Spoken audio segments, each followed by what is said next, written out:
Welcome to the Books on Air podcast. I'm Suzanne Harris, and my listeners get the story behind every book. Joining me today is a wonderful person. I feel like I have known her for years, and she and I just met right before this interview. Her name is Denise Bachrodt. That's it. I got it. Yeah. Mm-hmm. And she's here to talk about her book, Love Conquers All, Spiritual Messages of Hope for Our Despairing World. Denise, welcome to Books on Air. Thank you so much for joining me today. It's just a pleasure to have you. Thank you, Suzanne. I appreciate you inviting me to your show. You know, it's always interesting. Authors write books for varieties of reasons. Usually it's something like, as a child, they were really a reader and they were influenced by a particular author. Or they had a parent or someone that they knew that was an adult that was a writer. And they watched that process and they became intrigued. And so they decided to become a writer. Sometimes people have major events in their life. Sometimes it's a positive event. Sometimes it's a negative event. But the event leaves an imprint with that person. And so they feel like they have to write a book to share whatever the experience was with the world. There's always a backstory behind every book. And I know there's a backstory behind Love Conquers All. Would you share that backstory with our listeners? Thank you, Suzanne. That's a great question. Oh, you're kind. I've never had that question before. You make me think. Okay, here's something that affected all of our lives. COVID. We were in lockdown. We were in our homes. We were not able to really socialize the way we were used to or interact with other people, maybe just to go to the grocery store or get gas. Most people were working from home. And I feel for me that was a big reset button. Get off the treadmill, the rat race, what's really important to you in life.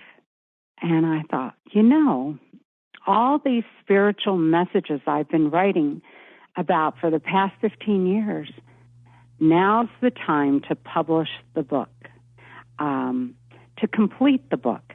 I never thought I would write a book. However, our world was in desperate straits, and they needed hope.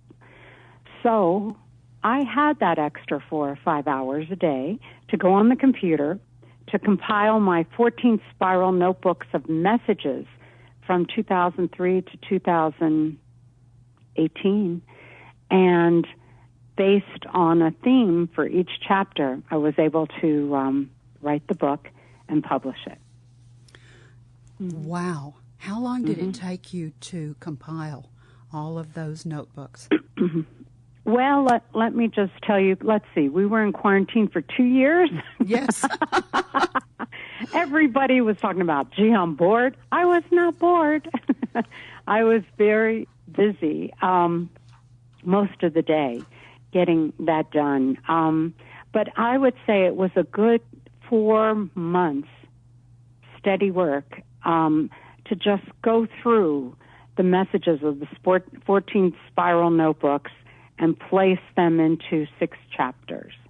And each chapter goes from 2003 to 2018 based on that theme.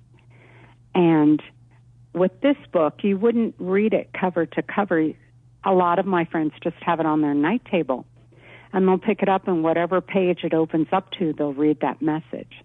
But they are messages of hope, and that's how people read the book now. Let's time travel. Okay. Let's go back to 2003. You've just opened that first notebook. Mm-hmm. Why did you decide to begin to write? Okay. Prior to 2003, I was receiving beautiful spiritual messages, and I would just listen to them. And then finally I realized, oh goodness, these messages are so great. It's not just for me. It's for the entire world. I should start writing these down. And it happened a while. Well, my first message came through when I was having a tough day at IBM. I was selling systems to the ski resorts, which was great. It was fun, but sometimes it was pretty taxing. And so driving home, I decided to stop by this little chapel and just go in and feel better. But, of course, I had to complain first. So I went up to the front of the church, and I saw a statue of the Blessed Mother, and she looked so beautiful on this cloud. And I looked up at her, and I was in my pity pot from the tough day I had. And I looked at her, and I said, "You are so lucky. You never had to sell computers. You had an easy life." That's what I said. And then I heard her voice. This was the first time I heard the Blessed Mother's voice. And she said, "You think I had it easy?" And she was definitely a Jewish mother. Okay. And she said, "I was pregnant before I was married, and then I had to watch them kill my son on the cross." Well, at that point, I was humiliated. I felt so badly. I just thought, oh, God, what did I do? And then I heard her talking a little more to me, just calming me down. And then as I walked out of that little chapel to get into my car, I was thinking, what just happened in there? Did that really happen? Did I really hear Mary's voice? And when I opened the door to my car, it was filled with the fragrance of roses. And that was a verification that, yes, I did hear her voice. And I am getting these messages. So that's how it started. You had never written anything before? You didn't write in school? Well, assignments, like essays or whatever. I did well, but I never thought about being a writer. How interesting. That's fascinating. Let's talk not about... the usual course. No, it's not. It's really interesting. Let's talk about the contents of the book. Let's do an overview of the book, and then let's focus on some of the points that you think are really important for our listeners to know about. So let's start out and do a kind of a general, broad overview for them. Okay. What I can do is read to you, Suzanne, from my preface, because that's pretty much the overview. Perfect. Okay? Perfect. Thank you. Okay. This book was meant to give hope to a world of despairing people due to government corruption, sexual abuse, and human trafficking. I asked God, what do we make of all this? He told me it all needed to rise to the surface so that we would become aware of what is actually happening in our world today, that we would no longer tolerate such behavior, and it is paving the way for peace on earth. Many of these messages give us comfort while going through contentious situations. Hopefully, these messages will be of great help to you. Also note that Dear Child begins each message because we are children of God. And then I just said, enjoy the book. I think that's perfect. I think that's exactly what our listeners wanted to hear. Who's your target audience, Denise? Who are you really aiming this for? When you started to write the messages down in 2003, did you have anybody in mind? Suzanne, I had the world in mind. I did, the entire world population. Even though each message states, Dear Child, and little children can understand it. But we're all children of God, and sometimes it needs to be made so simple that, okay, we've got to follow this. We've got to act upon it. We've got to believe and have hope. One of the titles of your chapter, well, actually it's chapter 1. The title is Hope for a Despairing World. What hope do you give? in that first chapter? Oh, my gosh. Suzanne, in the Bible, God states that good will conquer evil. And that's exactly what we're seeing today. Our entire planet is in flux. We are witnessing a spiritual battle of good versus evil.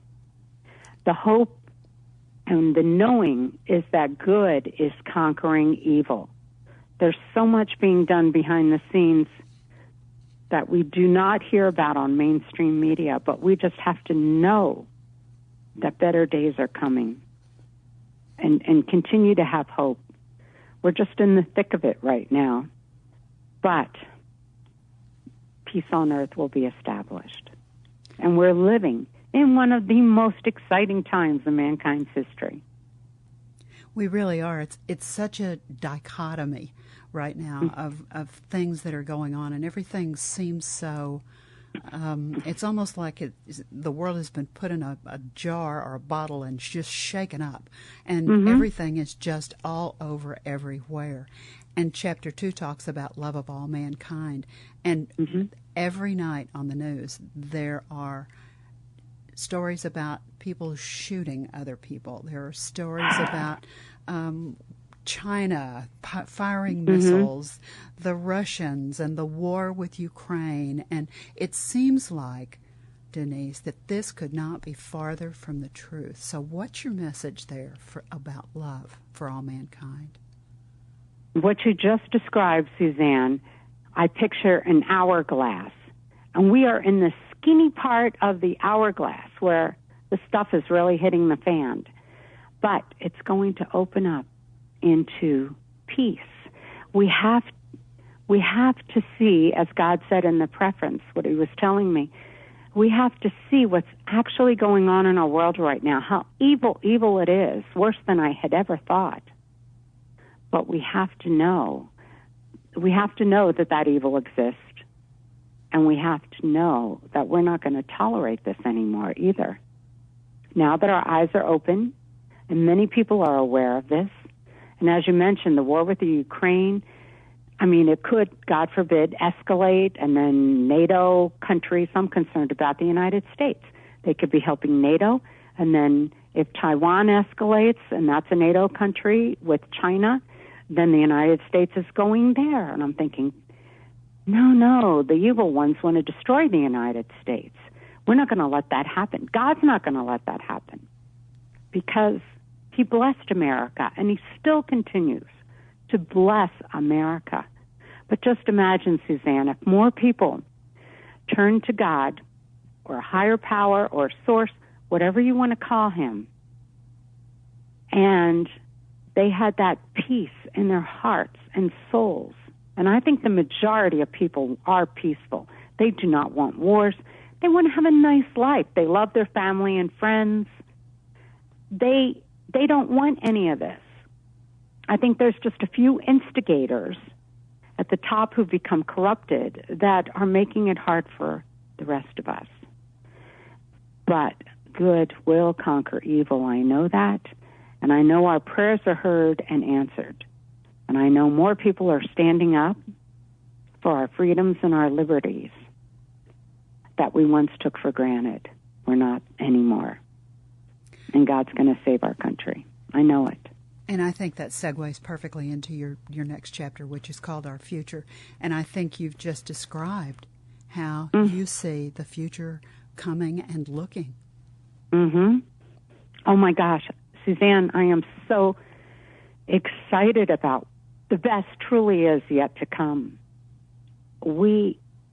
Our world is being elevated to a new spiritual level.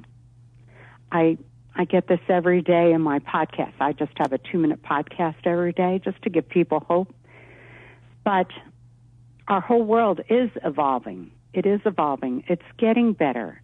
And ours is the generation, I am assured, that will witness Christ's second coming and peace on earth. It's that close. Denise, if you were going to summarize the book with 3 main points for our listeners, what 3 main points would you like for them to hear? I would say place all of your hope, faith, and trust in God and watch His miracles happen. I think this is such a positive book, and I couldn't agree with you more. I think that your timing is absolutely just spot on, because everything is in such a mess, and we do need this positive words. We need these positive words, and I liked the fact that you talked about remain in the positive moment. Yes. And stay where you are. Put your head up and look around and see where you are, what's going on, and what's happening in your own life. That's right. And we also need to be grateful for all that we have right now, Suzanne. Oh, my gosh. It's fabulous.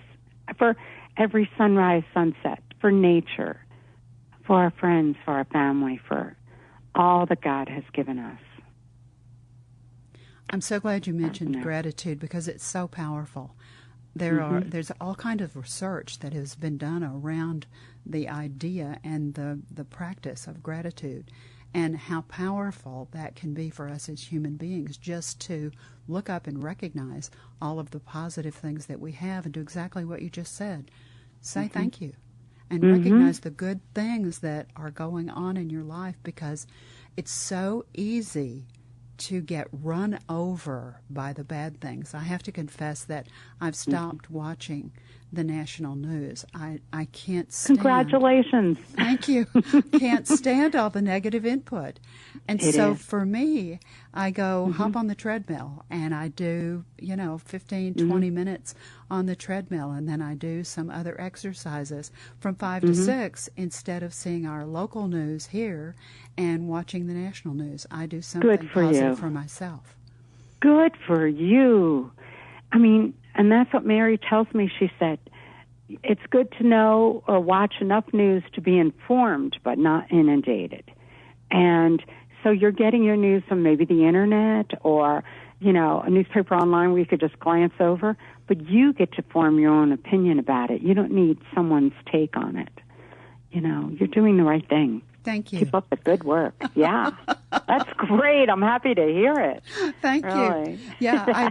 I've always been a person that tries to take care of myself. And I just realized that after these things were over, I felt so much worse. And I thought, wait a minute. Stop. Do something else. Smart. And so I made that choice. Good for you. Good for you. And hopefully other people will hear what you just said, and they'll do the same thing. I know all of their ratings are going down. I'm sorry about that, but... Yeah, me too. But really. Give me some good news in there. I need some puppies and some kitties. Come on, give me some good news. We do. Because when we look around at our own friends and line of family, whatever, they're happy. Things are good. Come on. It's just sensationalism. A lot of it is, Well, I know we have gotten the attention of our listeners. Let's let them know where to find the book. And it is on Amazon. Let me tell you how to find it on Amazon. If you've never done this before, I remember the first time that I went to Amazon to get a book, I thought, how do you do this? Because their website is a little overwhelming. So you just put www.amazon.com in your browser and click on it, and you will immediately be taken to the Amazon homepage. And when you look at it, it can be overwhelming because there's so much stuff. What you're looking for is just the blank box. It's a sort of a light gray, and it's a long rectangle.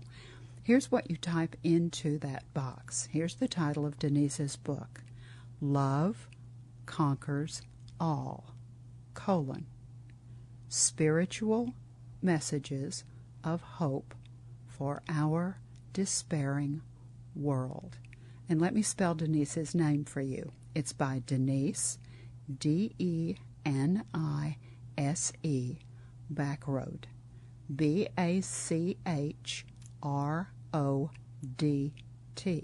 Click on it, and the book will come up.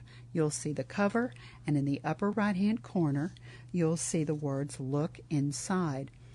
I didn't know what to do with that the first time I saw it. I thought, what does that mean? If you just put your cursor on those two words and give a little click, the book magically opens. I mean, I'm almost doing air quotes with that because I thought, really, look, it just magically opens and you get to read an excerpt from the book so that you get a feel for the book, you get a preview of the book, and the excerpt that's there is very, very good. You can also buy it on that same page. Now, Denise, I know that Amazon is the major bookseller in all markets right now. And so I know that sometimes people like to give the smaller guy, if you'll pardon the expression, the business. And so they're looking for another place that they can find the book. And I know your book is available a couple of other places. Let's tell our listeners where else they can find it. Okay, on my website, which is loveconquersallllc.com, then you can do space Denise, and you'll find it quickly. Or barnesandnoble.com or balboapress.com, BALBOA press.com. You mentioned your website. I've been and I've looked at it. It's lovely. Let's tell our listeners about the website and let's tell them what else they'll find there. You also have a blog. Yes. I have, actually on my website, there's a little video that they've done to describe the book, Balboa Press. And then there's a little part you can click on and see a TCT TV show I had done in December. It was just for maybe 20 minutes describing my book. And that pretty much sums it up. You can just browse through it. They can also get to the podcast on your website, right? Thank you for reminding me, Suzanne. Yes. Certainly. My daily podcast is Love Conquers All, LLC, Podbean, PODBEAN.com. It's just 2 minutes, but it gives you hope every day. Do you do sayings? Do you do just quotes? What do you do on your podcast? On my podcast, what I do is I meditate first, and then I sit down and start the Dear Child message. And Mary talks to me, and I just write the message for the day, and then I read it off in this podcast. It's only 2 minutes. It's really consistent with what you're doing in the book. Yes. But you know, our Lord and Mary are up to date, up to the minute with our national current events. So the messages proceed with what's going on in our world each day. So they're very good. Because it's not me thinking, it's God thinking. That makes a difference. I hear you. Right. Yes, yes. Mm-hmm. Now, we're getting toward the end of our time together, Denise. And when our listeners get a copy of Love Conquers All and become readers, you said it earlier, this is not the kind of book that you sit down and read cover to cover. This is the kind of book that you sit down and read part of, and you close it and you think about it. And then maybe you've left it on your nightstand, so you pick it up, as you said, and you just let the book open itself, and you read the next part. So you'll go through the book slowly, but you'll go through the book. And there will come a time when our listeners will become readers, and they'll read that very last page of Love Conquers All, and they'll close the back cover. What do you really want from a bottom-line standpoint? What do you want that reader, after they've taken the book and read through it completely, to take away? I want them to know in their hearts and souls that ours is the generation that shall experience it all, peace on earth and Christ's second coming. This has just been interesting, fun, delightful. I've enjoyed our conversation so much. I'd like to thank you for being my guest on Books on Air. It's just been a pleasure. Oh, my pleasure, too. Thank you, Suzanne. I hope to meet you in person one day. Me too. That would be fun. Remember, you can find Love Conquers All, Spiritual Messages of Hope for Our Despairing World by Denise, Denise, Bachrodt, Bachrodt, on Amazon and Barnes & Noble. You've been listening to the Books on Air podcast, brought to you on webtalkradio.net. You can also hear this podcast on Spotify, iHeartRadio, Stitcher, and Apple Podcasts. I'm Suzanne Harris. I hope you'll join me for our next Books on Air podcast because remember, you never know who's going to be here, and you never know what we'll be talking about. Thank you so much for listening.